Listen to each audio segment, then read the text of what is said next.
OK, right. Let us now turn our attention to one of the greats of world cricket, certainly one of the greats of Pakistan cricket, Imran Khan.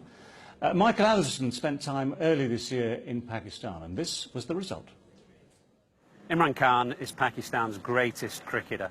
He was a world-class all-rounder who brought a sense of pride and stability as captain, culminating in a memorable evening in Melbourne in 1992 when he lifted the World Cup for the first time for Pakistan. But more than that, how many great players have interesting and fulfilling second acts? Imran has, initially through the building of the cancer hospital set up in his mother's name, and then by founding the Movement for Justice Party, which he did in 1996, and he's now one of Pakistan's main opposition parties. In life, to succeed, you have to have total passion and total commitment. He created around him one of the greatest cricket teams the world has ever known. With Pakistan and England, there was always this tension between the two teams. Pakistan win the World Cup.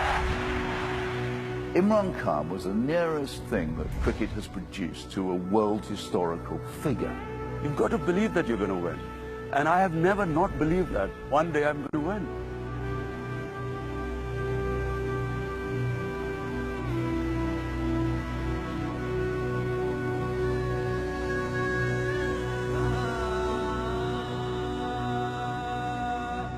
Now, the impression you get of Imran Khan today is of the politician. He's left cricket behind.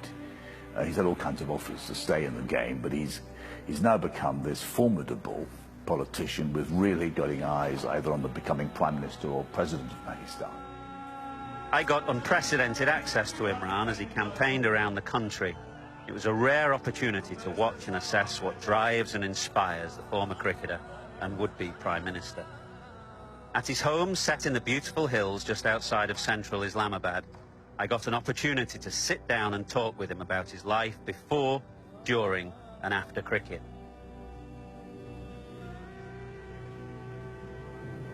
We're very close to the tribal areas there. It's not a place necessarily where a Western journalist would be encouraged to go. What about you, though? Do you have concerns for your safety in the role that you have now? There was more risk than there is now. I mean, when we first came into power 2.5 years ago, our minister got blown up by a suicide bomber, and two of our members of parliament, my party's members of parliament, got again one shot, one killed by a suicide bomber. So there was a lot of tension in the beginning. But gradually, the police in this province has improved. It's a model police now for the rest of Pakistan. But there's still fighting going on there. So you didn't realize you could have been... No, I realized you were travelling in a bulletproof car and we weren't. And then we went to... You were less at risk than I was. By the time that Imran Khan became Pakistan cricket captain, he was incredibly well prepared for the job. He wasn't just that he'd evolved to become a great cricketer, and that had been a long journey, but that he had educationally, he'd been qualified, he'd been to Oxford University, he'd lived a lot. And so being Pakistan cricket captain has all kinds of demands which many people simply can't cope with. But by the time Imran Khan became captain, he was a leader of men with undoubted personal authority. And that is what made him into one of the great captains that any Test match side has ever had.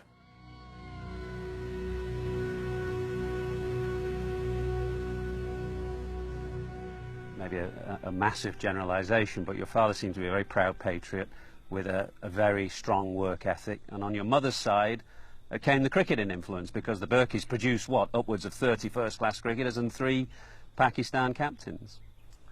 Yes, the mother's side was very sporty, not just in cricket. I mean, my mother's first cousin was captain of hockey, Pakistan team, I think, which won the Olympics. And her brother, there were 3 sisters, and her brother was used to play at the national level, at the not the international level, but the national level, hockey and cricket. So they were very sporty. The Burkees were a very sporty family. My father was a Niazi, and they were they lived in this place called Miawali, which was at that time wild. You know, it was like Wild West. So it had the highest murder rate in the Punjab districts when I was growing up. So it was there were two contrasting families.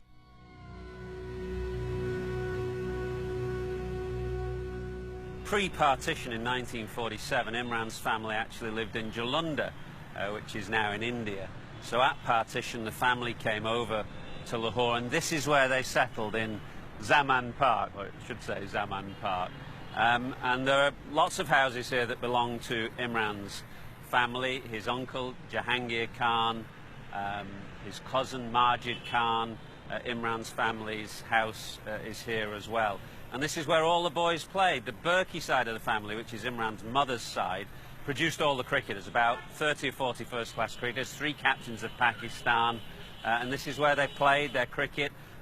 It was a very quiet suburb back in the 50s. You can hear the noise of the traffic now, but back then, 40, 50 years ago, it was a very quiet, green and pleasant place for young boys to grow up and play cricket. Here we are outside Imran's family house. It's a very spacious house, as you can see, with nice grounds as well, perfect for a young boy who has got lots of energy and wants to run around. Imran's sister still lives here, and when Imran comes back to Lahore, this is where he stays. Well, there are some lovely old photographs in Imran's family house, starting here with his father and Princess Diana, Imran's mother, after whom the cancer hospital was named. Of course, a beautiful old photograph of Imran's mother and father on their wedding day. Imran's boys. There's a couple of Imran's sisters with Jemima and Princess Diana again.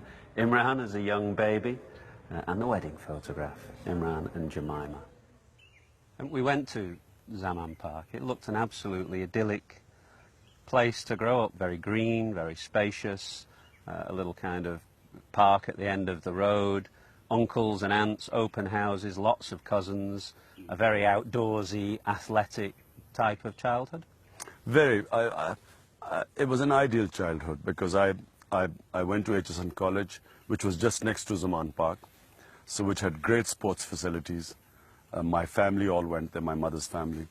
And then on the other side, I used to come back and go to Zaman Park, where all the cousins ranging from when I was growing up between 20s to 8, 9 years old, which is what I was. So we would then play in that park. And I grew up just knowing Zaman Park and HSN College. And I did my studies, and then it was sports. Well, we sat in the cricket pavilion of HSN College, Imran Khan's old school. It was founded way back in 1886, and it was founded initially to educate the nobility of the Punjab. But after partition in 1947, it became a little more democratic and took in many middle-class boys from Lahore, such as Imran, who lived only about 5 minutes away, so it was a very easy journey into school every day for him. Magnificent grounds. It's renowned, really, as the Eton of Pakistan. A bit like Eton, it's not actually produced that many great cricketers, despite the magnificent ground and facilities here. There was Majid Khan, his son Bazid, Wahab Riaz came here as well, Ramiz Raja, of course Imran, the most famous of the old boys. But Pakistan's cricket, although it was important in the development of cricket here in Lahore, is beyond these green fields and outside the walls and the streets and the valleys and the mountains and the villages and the cities. But it is a magnificent school. What are your memories of Imran as a student at HSN College? I was in charge of class 8, meaning he would have been 12 or 13. And I received the list of the class in order of merit from the previous class, and I found that he was almost at the bottom. You mentioned HSN College. We went there. We spoke to Major Langland, who taught you and said that when you arrived, you were bottom of the class. By the time you finished, you were somewhere midstream. You haven't always been completely kind about HSN, though, have you? I mean, in the sense that you feel it's tried to ape the English public school system too far? You see, I felt that the Pakistan education system should have changed to what was an independent country. We should not have had this two-tiered system. For the elite, English medium, and for the rest, Urdu medium. I just thought that was apart from the fact that it was distorting national identity, it was also unfair. Because if you went to an English medium school, you had opportunities you had very good job prospects. At that time, when I was growing up, the civil service was the most coveted positions, the service to be in. And, you know, if you went to HSN, you had a very good chance of making it to the civil services. You got better education, and you were taught in the English medium. The Urdu medium were at a huge disadvantage.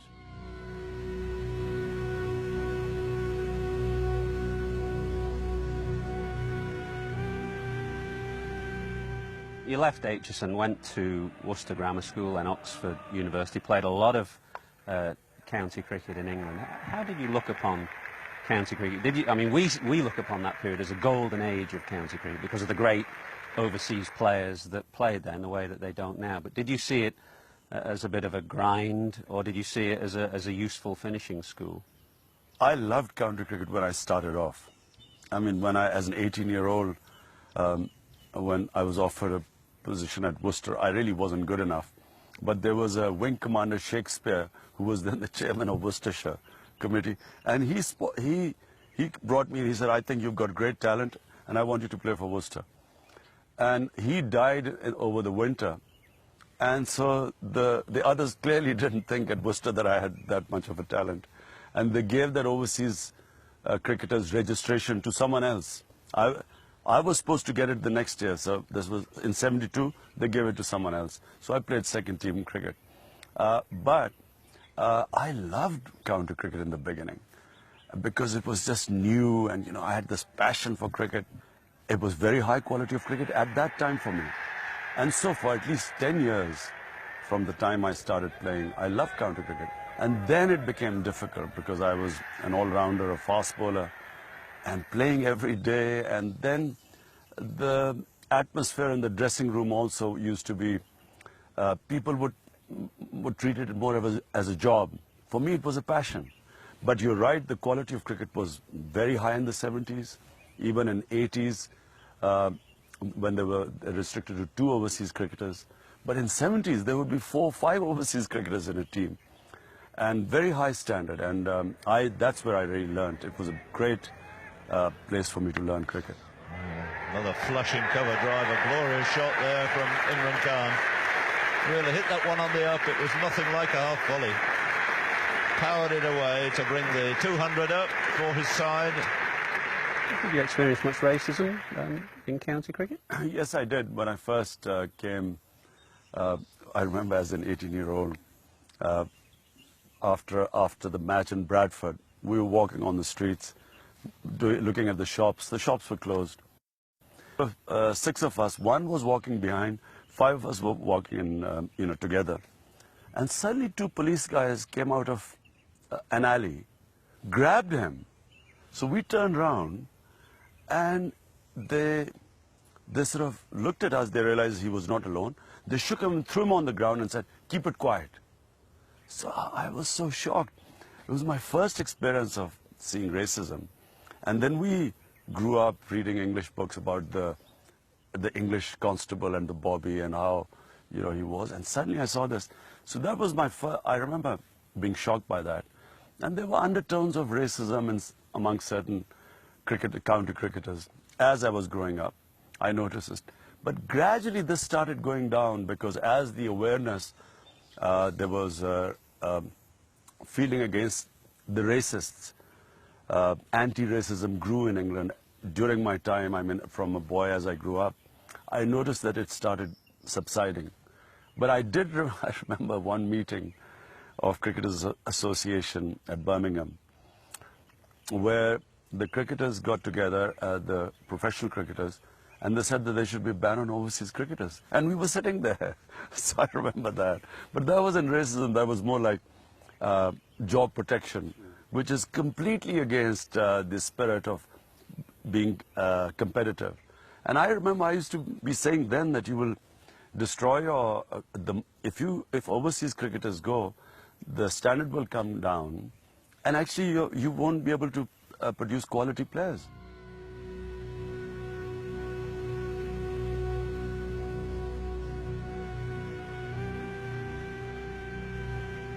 I wish I was born an angel and I would never have committed a sin in my life, but I wasn't.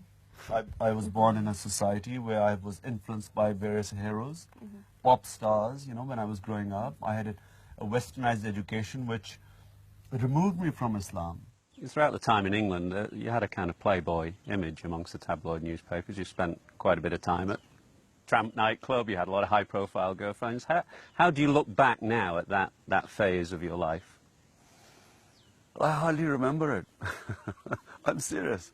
I don't even remember it. My philosophy of life is never to look back. You know, for me, past is only to learn from and then move on. I never have nostalgia, never have feeling of ever wanting to go back to HSN or going back to Oxford or going back to cricket. The day I left cricket, it was over for me. So I firmly believe that the moment you look back, you can't move forward. There is only one way to move, and that is forward, and past is to learn from. So I hardly remember any of my life there. And whatever my life now is far more interesting and exciting for me than it was in the past. That's why I don't remember it.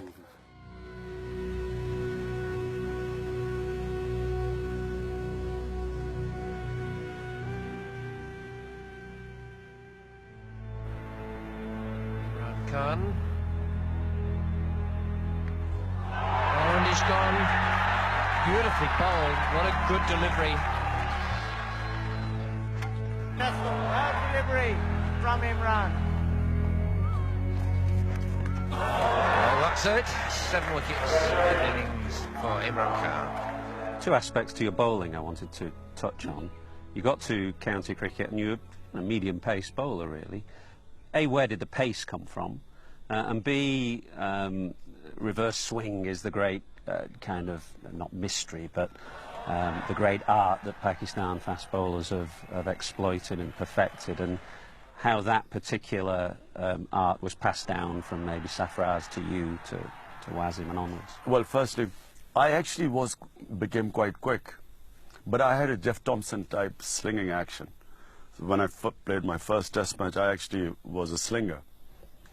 But over the winter, I realized that with that action, I had no accuracy. I was all over the place. So I wanted to bowl fast. And I had the temperament of a fast bowler. But they wanted me to bowl these big in-swingers. And so when I played for Oxford, that's where I could do whatever I wanted to. And I always tried bowling fast. And gradually, as I got stronger, and actually once I left university, that's when I was playing full-time cricket. My body got stronger. And that's when I started adapting my action to a fast bowler's action. And the reverse swing, was that passed down from Sarfraz? A reverse swing used to happen in Pakistan all the time, because here, most of the wickets did not have any grass on them. So the ball would get roughed up after about 10, 15 overs. And you could do the orthodox swing here. So barely you would be able to bowl the orthodox swing in the first 10 overs. Then it was over. So then everyone, even club cricketers, would reverse swing it. But we gradually developed it, because what we didn't realize was that if the other side, if you put sweat on the other side, because when in hot conditions, when you had sweat on your hands, the other side would get smoothed up and wouldn't swing. So then we learned the art was that you must keep the other side dry, because that's where the resistance came.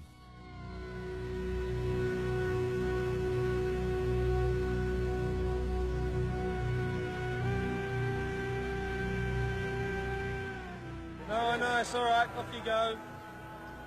One rule for one for another. If you look at the history of English-Pakistan cricket, there's one scandal, row, controversy after another. And sometimes it's the fault of the Pakistanis. More often than not, it's the fault of the English. The English have a particularly in the early years, have this sense that they own cricket and that they know how to do it, and that these Pakistanis are cheats. I wanted to talk about Pakistan and England, the relationships between the two countries in cricketing terms. There's always been a level of mistrust between the two teams. I wanted to just quote you Peter Oborne, who wrote the book History of Pakistan Cricket. He said, "Cricket writing about Pakistan has sometimes fallen into the wrong hands. It's been carried out by people who do not like Pakistan, are suspicious of Pakistanis and have their own perceptions. Autobiographies by England cricketers, with some exceptions, are blind to the beauty of Pakistan and the warmth and generosity of its people." Would you agree? I completely agree with Peter. I think our series got started off in the 70s when I started playing. There was always this tension between the two teams, which wasn't when, for instance, England played India. You didn't see the tension. But with Pakistan and England, there was always this bit of an edge, you know. And it all fell apart with the Gatting-Rana-Shakur Rana incident. For the second test in Faisalabad, Shakur Rana, against England's wishes, was appointed despite a history of disputes with touring teams, and he quickly gave a poor decision against Graham Gooch. So to the public slanging match yesterday, which sparked the crisis. First, to what seemed an unnecessary intervention by Rana from square leg for a legitimate change of field by the England captain. There's some sort of a discussion there. The umpire's signalling dead ball. The cue for an equally unnecessary and undisciplined loss of temper by Gatting, which may yet lead to his punishment, though he must have had good reason to get as angry as he did. You mentioned the Shakur Rana, but that wasn't the first instance, actually. I mean, way back, the kidnapping of Idris Baig back in the 50s by Donald Carr's team. Your team, I remember, complained about David Constant, then Mike Gatting and Shakur Rana. This has been an ongoing issue between the teams. Yeah, and I think the umpiring was an issue, because English players always thought that whenever Pakistani umpires, they didn't make mistakes, they cheated, whereas English umpires only made mistakes. So we were not allowed to call them cheats, but they were allowed to call us cheats. And I think that started with the tension. That's why I led this campaign for neutral umpires, because I thought the only way out is to have neutral umpires. Then we heard from the English establishment, well, Pakistan should have neutral umpires, but our umpires are good enough, you know. We might have a caricature of the Pakistan cricketer. Is there a caricature in reverse? Do you see us as boring, risk-free, conservative cricketers? Whinging.